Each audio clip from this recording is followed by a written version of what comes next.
아침에 나로 주의 인자한 말씀을 듣게 하소서.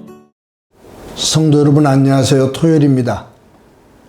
오늘도 하나님의 그 사랑이 여러분들의 삶의 자리에, 특히 여러분들의 기도의 제목 가운데 충만한 한 날 되기를 간절히 소망합니다. 말씀 한 곳 봅니다.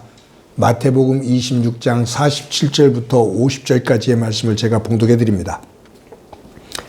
말씀하실 때 12 중에 하나인 유다가 왔는데 대제사장들과 백성의 장로들에게서 파송된 큰 무리가 칼과 몽치를 가지고 그와 함께 하였더라. 예수를 파는 자가 그들에게 군호를 짜 이르되 내가 입맞추는 자가 그이니 그를 잡으라 한지라. 곧 예수께 나와 랍비여 안녕하시옵니까 하고 입을 맞추니 예수께서 이르시되 친구여 내가 무엇을 하려고 왔는지 행하라 하신대 이에 그들이 나와 예수께 손을 대어 잡는지라. 아멘. 예수님의 제자는 12명입니다. 마태, 마가, 누가복음에 예수님의 12제자 이름이 기록되어 있습니다. 베드로, 안드레, 야고보, 요한으로 시작되어져서 쭉 나오는데 대체적으로 보면 네 사람씩 어떤 그룹이 져지는 듯한 그런 느낌이 만들어져요. 마태, 마가, 누가복음에 첫 번째로 나오는 이름은 항상 베드로입니다. 그런데 12제자 가운데 맨 마지막에 나오는 이름은 가룟 유다입니다. 맨 끝에 이름이 나온다고 해서 결코 나쁜 것만은 아니거든요. 근데 마태와 마가, 누가가 이 가룟 유다의 이름을 맨 마지막에 놓은 데에는 예수님을 판 자야, 그것에 대한 그 의미를 담고 있습니다. 가룟 유다에 대해서 그의 이름을 이야기하면 항상 부정적인 수식어가 따라붙어요. 뭐냐 하면 예수를 판 자, 그리고 도둑질한 자라는 그러한 수식어가 따라붙습니다. 근데 이 가룟 유다가 예수님의 12제자 가운데 항상 가장 인정을 받지 못했던 그러한 제자는 아니에요. 12제자 가운데 가장 인정을 받고 못 받고 그런 구분은 없습니다만 성경을 읽다 보면 이 가룟 유다는 12제자 가운데 누구보다도 예수님에게 인정을 받았고 다른 제자들로부터 인정을 받았던 사람입니다. 그만큼 12제자 가운데 인정을 받고 영향력을 가졌던 사람이었다라고 볼 수 있습니다. 그런 이유를 몇 가지를 들어보면 예수님께서 사역을 하시면서 그의 재정, 예수님께서 활동하실 때 어떤 경제적인 이 부분의 모든 것을 누구에게 맡겼냐 하면 이 가룟 유다에게 맡겼습니다. 여러분 사실 예수님의 12제자 가운데 마태는 직업이 세리였거든요. 우리로 말한다면 관세청에, 국세청에 있었던 사람이다 그 말이에요. 관리한다고 한다면 더 잘 관리할 수 있었던 그러한 재능을 가지고 있는 사람입니다. 그런데 마태에게 재정을 맡기지 않고 가룟 유다에게 맡겼어요. 아마 마태가 가지고 있었던 직업적인 일로 인해 사람들에게 부정적인 이미지가 만들어질까 봐 예수님께서 배려하셨을 수도 있어요. 근데 아무튼 재정을 맡겼다라는 얘기는 그만큼 예수님이 신뢰를 했고 제자들도 동의를 했다라고 볼 수 있습니다. 이 가룟 유다가 다른 제자들에게 그래도 인정을 받았던 사람이라는 것을 알 수 있는 대목이 있습니다. 뭐냐면 예수님께서 마지막 만찬을 하실 때 너희들 가운데 한 사람이 나를 팔 거다라고 말을 해요. 그때 제자들이 깜짝 놀라면서 주님 도대체 그 사람이 누굽니까? 라고 말해요.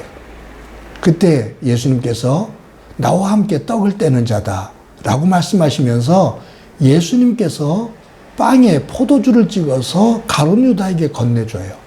그러면서 네가 하고자 하는 일을 하거라 라고 말해요. 그때 가룟 유다가 그 빵을 받아들고 먹으면서 자리를 뜨거든요. 그러면서 바로 그 자리로 나가 예수님을 팔게 되거든요. 근데 그런 모습을 보고 제자들이 가룟 유다에게 너 어떻게 그럴 수가 있냐고, 예수님 어떻게 저 가룟 유다가 이럴 수가 있느냐고 원망하거나 불평하거나 질문하는 사람이 아무도 없어요. 왜냐하면 예수님께서 그렇게 말씀하셨지만 빵에다가 포도주를 찍어서 가룟 유다에게 건네주고서 네가 하고자 하는 일을 해라라고 할 때 예수님을 팔러 나간다는 생각은 전혀 하지 못하고 가룟 유다가 예수님을 위해서 뭔가 준비하러 가는구나라고 생각을 해요. 그만큼 가룟 유다를 다른 제자들은 의심하지를 않았습니다. 여러분, 그런데 이 가룟 유다가 결정적으로 예수님을 배반합니다. 그리고 예수님을 팔아요. 유다라는 이름의 뜻은 찬양하다라는 뜻입니다. 이 유다의 부모님이 유다를 낳고 그의 이름을 유다라고 지었어요.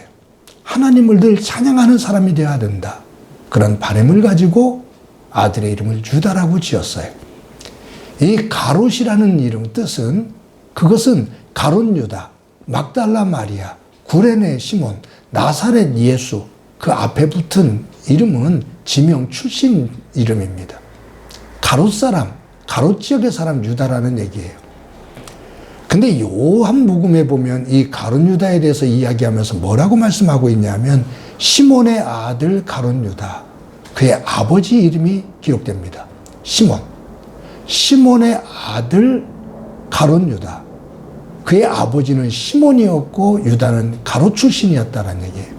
저는 이 말씀에서 무엇을 한번 생각해 보냐 하면 가룟 유다는 자신의 이름만, 명예를 잃고 그 이름의 뜻을 실추한 것이 아니라 이 유다는 자신의 아버지 이름까지 부끄럽게 만든 사람입니다. 시몬의 아들 가룟 유다. 가룟 유다로 인해서 그의 아버지가 시몬이었다라는 것이 드러나요. 이 시몬은 평생 어떤 모습으로 살았을까? 이 시몬을 알고 있었던 사람들은 가룟 유다로 인해서 그를 어떻게 대했을까? 부끄러운 이름이 되고 맙니다. 유다는 가롯 사람입니다. 사람들이 가롯 출신이라고 얘기할 때, 그 유다가 있었던, 그 유다가 태어났던, 유다가 생활했던 그 가롯 사람이야? 이 유다로 인해 가롯의 지역 사람들 또한 자신들의 지역을 수치스럽게, 부끄럽게 생각하게 됩니다.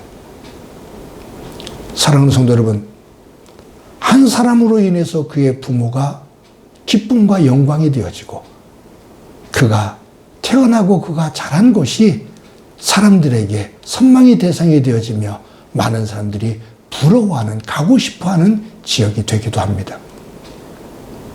그런데 어느 한 사람에 의해 그의 부모가 부끄러워 고개를 들지 못하고 그 사람이 태어난 곳이 부끄러운 곳이 됩니다.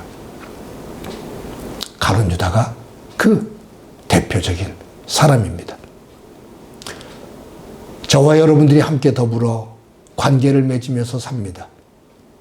그리고 한 곳에서 같이 그 영역 속에서 대부분 살아갑니다.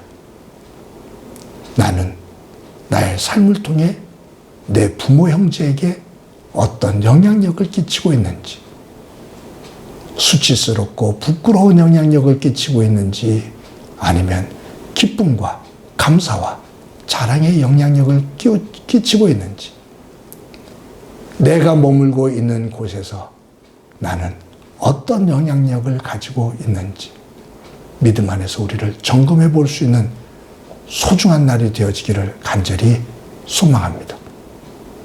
나로 인해 주변 사람들이 부끄러워하지 않는, 나로 인해 내가 머물고 있는 곳이 부끄러운 곳이 되지 않는, 아니 하나님의 기쁨이 되어지고 많은 사람들에게 선한 영향력을 만들 수 있는 귀한 삶, 귀한 날이 되어지기를 주님의 이름으로 간절히 축원합니다. 한번 기도합니다. 하나님, 오늘도 귀한 날 주시고 귀한 만남들 주시고 거할 수 있는 곳 주신 것 감사합니다. 예수님을 판 유다로 인해 그의 아버지 시몬이 그가 태어나고 자란 가롯이라는 지역이 부끄러운 지역이 되어지는 것을 봅니다. 저희들 예수님 안에서 변화되어져 나로 인해 내 부모와 형제들이 함께 더불어 살고 있는 이들이 우리가 머물고 있는 내가 머물고 있는 곳이 하나님의 영광이 되어지며 기쁨이 되어지는 삶이 되도록 은총 베풀어 주옵소서. 오늘도 주께서 함께 해주심을 감사드리고 예수님의 이름으로 기도드립니다. 아멘.